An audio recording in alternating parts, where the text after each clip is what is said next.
We can't go along with the way things are right now and expect that our food will be pollinated, that our ecosystems will keep working.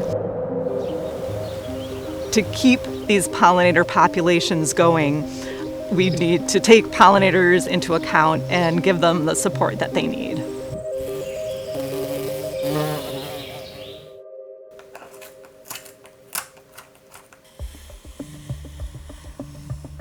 Now is the time to help pollinators.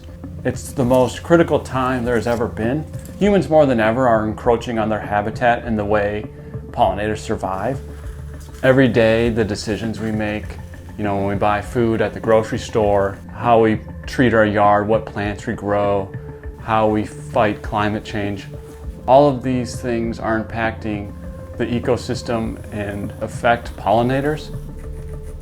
That's why I knew it was critical to include pollinators as one of the 6 paintings in my Unnatural Selection project. This painting is essentially the story of pollinators in North America as far as science has allowed us to know. Bees are considered to be a keystone group in terms of ecosystem functioning. They really keep things working. They form this connection between plants, with over 80% of flowering plants relying on animals to move pollen. Without pollinators overall, many plants would not be able to reproduce. And then we wouldn't have some of our most nutritious foods that we rely on.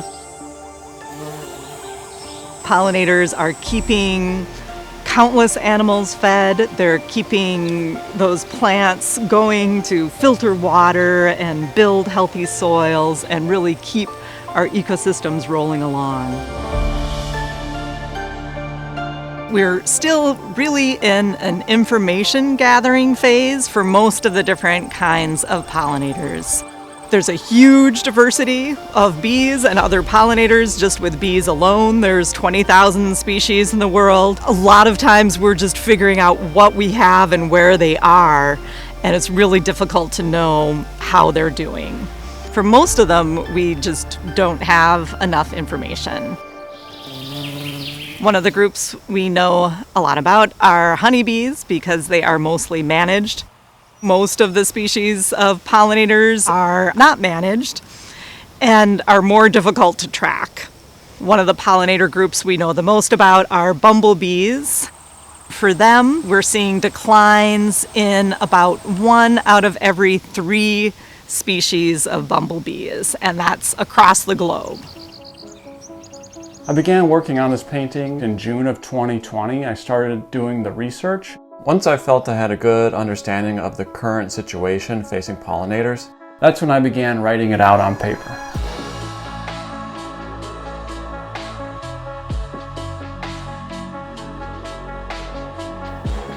I broke the information down on the bee into various categories. So, for instance, one leg is how you can help pollinators today. Another leg is pollinators that have already been put on the endangered species list.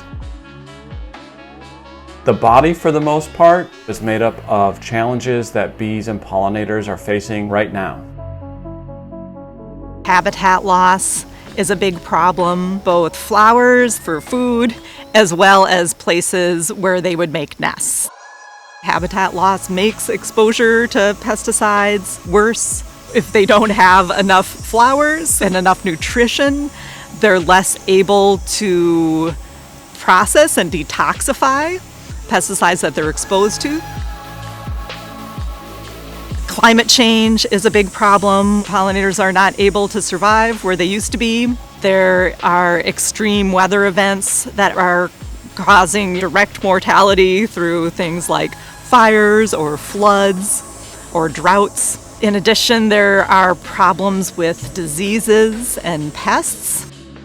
There's a lot of different things that are coming together and interacting. I mostly tend to be hopeful that we can make differences soon enough to keep these pollinator populations going.